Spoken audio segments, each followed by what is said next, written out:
Saat ini saya akan memaparkan satu presentasi yang saat ini sedang hangat-hangatnya diperbincangkan di kalangan masyarakat, bahkan menjadi suatu topik yang sangat bisa didiskusikan dengan lebih dalam, yaitu istilah the new normal. Apa itu? Nanti dalam pemaparan kita akan melihat bersama-sama apa itu istilah the new normal. Nah, untuk itu saya akan langsung saja berikan untuk garis besar pada pagi hari ini, yaitu latar belakang dari istilah the new normal itu sendiri, dan kita juga akan melihat apa itu the new normal dan juga kaitannya dengan kekristenan berkaitan dengan COVID-19 yang saat ini masih terjadi dan akan mungkin menjadi sesuatu yang normal ke depannya. Dan setelah itu kita akan melihat penutup dari presentasi ini, dan di akhir sesi kita akan berdiskusi bersama dari topik yang saya paparkan ini. Baiklah, kita akan masuk di dalam latar belakang. Jadi istilah the new normal sendiri pertama kali dicetuskan oleh seorang tokoh investor, namanya adalah Roger McNamee, dan pada saat itu sedang terjadi krisis keuangan pada tahun 2003. Oleh sebab itu, di dalam ulasannya dia mencetuskan kalimat istilah ini menjadi satu gerakan untuk adanya perubahan yang baru dalam jangka yang panjang. Nah, dan setelah itu kembali populer pada tahun 2007 sampai 2008 pasca adanya krisis ekonomi. Lagi-lagi ya, kalau tahun 2003 tadi adanya krisis keuangan, dan 2007 sampai 2008 juga adanya krisis ekonomi yang terjadi, sehingga membuat istilah ini menjadi sangat populer seperti itu. Nah, untuk itu setelah berkaitan dengan bidang bisnis, karena sebenarnya new normal ini sangat berkaitan dengan bidang bisnis maupun keuangan. Tetapi pasca terjadinya krisis ekonomi, istilah ini menjadi sangat populer di banyak bidang, bukan saja tetapi dalam bidang pendidikan, dalam sosial maupun dalam bidang yang lainnya seperti itu. Roma, maaf menginterupsi. Sepertinya mikrofonnya perlu lebih didekatkan ya, supaya suaranya lebih terdengar. Oke, sudah kedengaran? Mungkin agak dekat kali ya. Ya, bagaimana Kak Audi? Sudah lebih baik? Ya, oke. Ya, silahkan dilanjutkan. Maaf. Oke, ya, saya lanjutkan kembali Bapak Ibu Saudara. Jadi setelah 2007 pasca terjadinya krisis, istilah the new normal ini menjadi sangat populer. Bahkan 2 bulan belakangan ini istilah ini sangat populer di kalangan masyarakat, bukan hanya di Indonesia ya, tetapi secara global menyeluruh karena adanya pandemi COVID-19. Dan keadaan ini mengubah cara pandang masyarakat dalam banyak bidang, dalam bidang pendidikan, sosial, bahkan dalam bidang ibadah. Nah, kita akan lihat apa pengertian dari istilah the new normal itu sendiri. Secara umum, new normal adalah suatu kondisi lumrah yang baru yang muncul pasca terjadinya sesuatu yang abnormal dan mengakibatkan keadaan old normal sebelumnya tidak biasa lagi.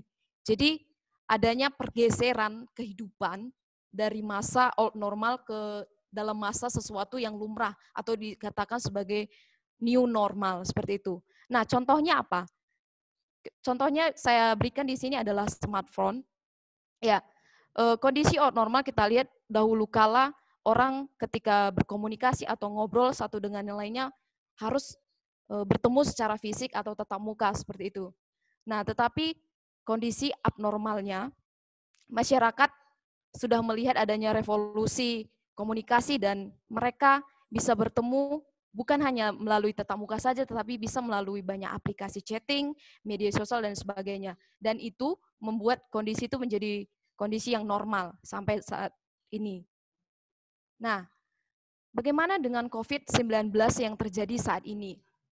Kita melihat bahwa keadaan atau kondisi yang terjadi hari ini membuat kondisi normal yang baru dalam keadaan masyarakat. Bahkan kondisi abnormal ini yang tadinya tidak biasa kita lakukan dalam kehidupan kita, tetapi menjadi sesuatu yang biasa, bahkan menjadi sesuatu yang sudah berlangsung baru dan masih kita lakukan. Kondisi itu membuat kita harus semakin beradab.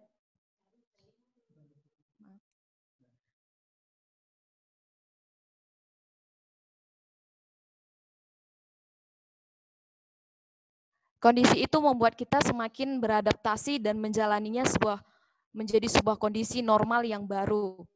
Bahkan kita lihat Bapak Ibu Saudara, di kalangan masyarakat, perubahan new normal ini menjadi tatanan masyarakat yang baik ya, di mana masyarakat juga lebih peduli terhadap kesehatan, terhadap kebersihan, kayak gitu. Nah contohnya apa saja?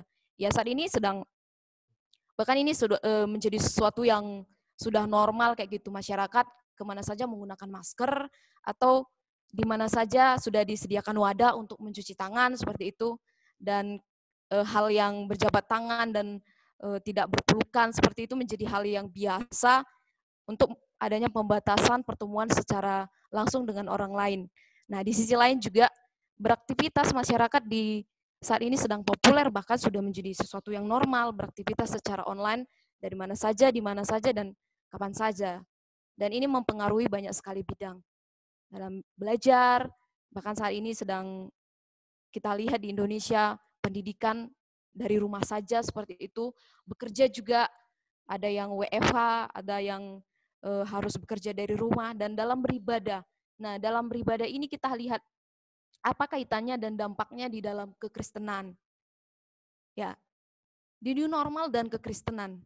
Kita mau lihat sama-sama dulu apa itu old normal, abnormal, dan juga menjadi sesuatu yang lumrah yang disebut sebagai new normal. Nah, kalau kita lihat kondisi new normal, dalam dulu kita lihat adanya pertemuan secara fisik atau tatap muka, bahkan mungkin teknologi yang ada juga masih sangat terbatas dan sangat sangat terbatas dalam ibadah seperti itu. Nah, ada banyak kegiatan jemaat juga yang dibatasi oleh satu gedung gereja saja. Jadi lingkupnya masih terlalu kecil seperti itu.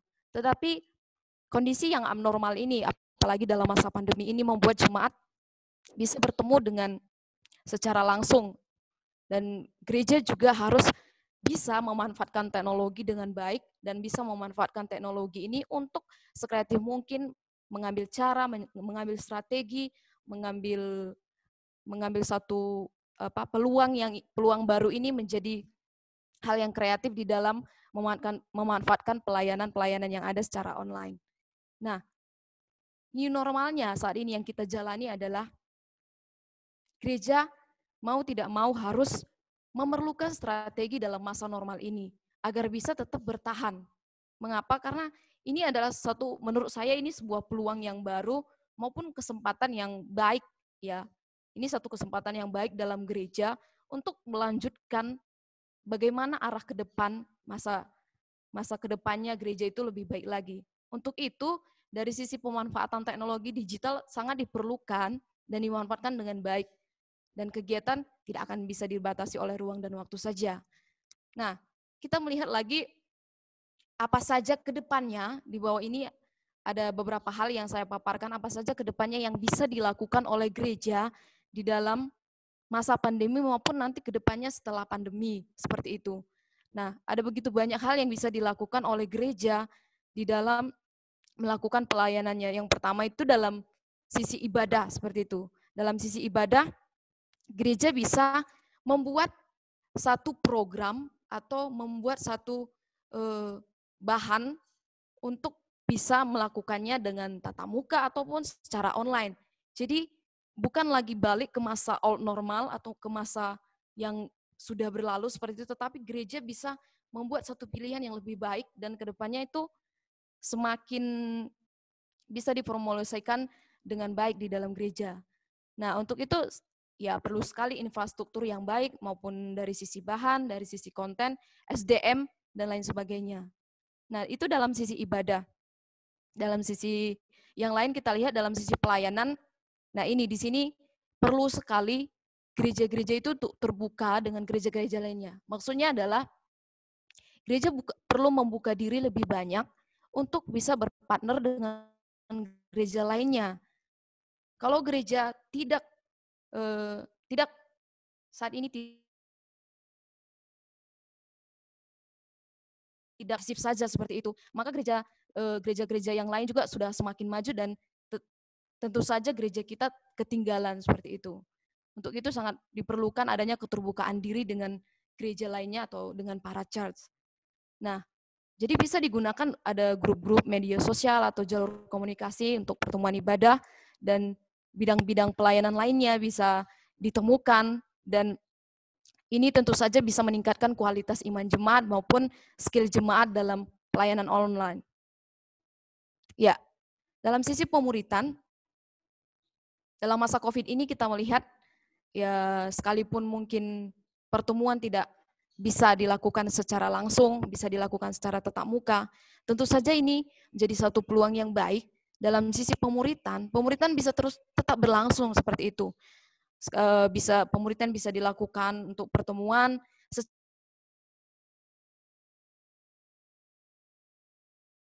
Nah, bahan-bahannya juga bisa diakses dan ada begitu banyak pemuritan yang bisa dilakukan termasuk dalam pemuritan digital native maupun pemuritan untuk para senior gereja lainnya, dan sangat bisa menghubungkan satu dengan yang lainnya untuk semakin bertumbuh di dalam pemuritan, di dalam PA.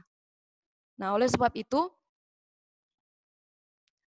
dari sini saya menyimpulkan bahwa masa ini belum berakhir, masa new normal ini masih terjadi dan masih belum berakhir. Kemungkinan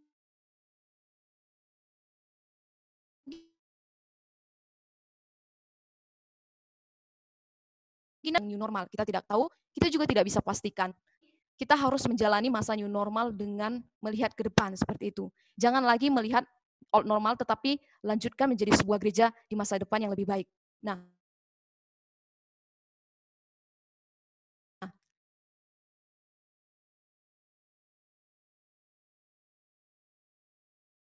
saya akan jika gereja-gereja Tuhan ini saat ini terbuka menjalani masa new normal ini, maka tentu saja gereja pasti bertahan. Dengan demikian banyak hal yang terjadi, gereja terus bisa maju dan relevan dengan